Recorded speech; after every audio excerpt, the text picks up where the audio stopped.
You know, it figures that the one day this week when I managed to get my shit together enough to film, it's gloomy as fuck outside. Of course it is. Of course.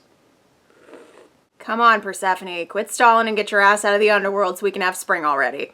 I am down here on the floor today and in much higher quality because I am currently borrowing a friend's camera. Ostensibly it is to film a bookshelf tour, which I am going to do, but I'm also just gonna use it for like whatever while I have it because why not? Why wouldn't I do that? Downside, having to wear a hat because otherwise it's super obvious in this much higher quality how badly I need to touch up my roots.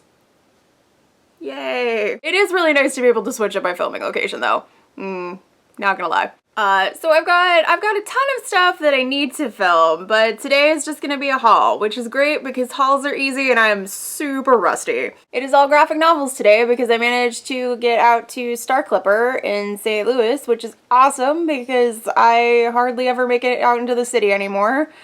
And Star Clipper is awesome. If you ever find yourself in the St. Louis area and you are a fan of the comics, I recommend Star Clipper. They are great. I definitely did not intend to buy this much, and I probably shouldn't have, but comics, yay! Oh, I am remembering why I don't usually sit on the floor while I film, because my foot is already falling asleep. My intention when I went in was to buy the first trade of The Runaways, because Ronnie from Ron Lit made a video about comics recently, and she really recommended it, and it sounds awesome. I mean, teen angst and superheroes, what is not appealing about that? But Star Clipper somehow managed to have, like, every volume of The Runaways except for the first one, so that was slightly disappointing. I guess I could have ordered it, but I'm not sure when I'm gonna be able to get out there again, so But I did manage to pick up a lot of other really cool stuff, and most of it was not super expensive, which is great because, oh man, graphic novels can add up real quick. The first thing I bought, and the only thing I ended up buying for full price, was Hawkeye Volume 1, My Life as a Weapon. I picked this up because everybody says it's crazy good, and also this is part of the Marvel Now series, which is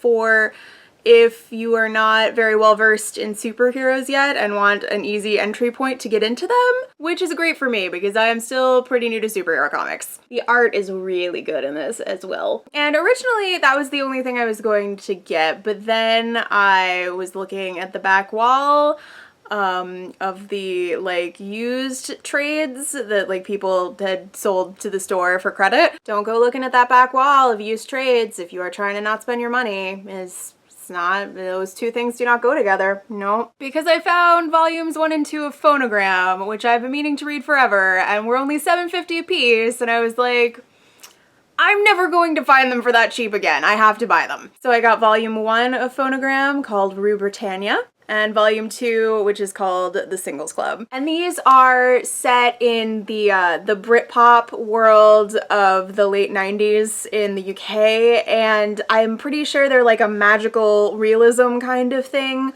where music is like literally magic. And then the last thing I got, my friend Chris, who I was with, actually bought for me. It is a Namor the Submariner trade because I love Namor the Submariner, and Chris likes to make fun of me for how much I love Namor the Submariner. Chris literally said to me while we were in the comic book shop, "It's always weird when I am reminded of how much you love Namor. I feel like I'm getting a terrifying glimpse into a dark and twisted part of your soul." If you are unfamiliar with Namor the Submariner, imagine if Aquaman had like Superman levels of power and was also a giant dick. I mostly just really like Golden and Silver Age Namor stories where he just kind of like wreaks havoc on the human world for no particular reason and then goes back to the sea. But I think that this will also be entertaining. Although I realized when I got it home that this is actually the second volume in a series and appears to be part of the X-Men continuity,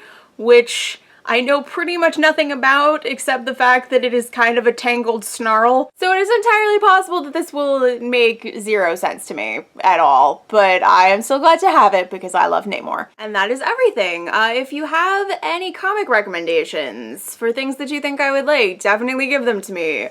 because I always want more comic recommendations. I'm at like a weird place in my comic book reading where like I'm not a complete beginner anymore, but I'm still pretty new. So like I've read pretty much all of the things on like the lists that people make for like, want to get into comics? Check out these things.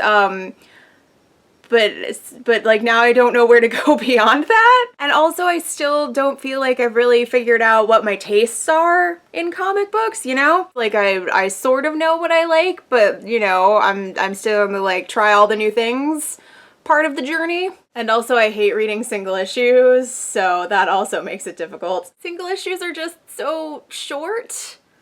Like I read one and I'm like, well, that was a fun 3 minutes. Okay. So yeah, if you know of any trades or graphic novels, particularly superhero stuff that you think I would be into, definitely let me know. Okay, that is everything, so I will see you soon. Bye.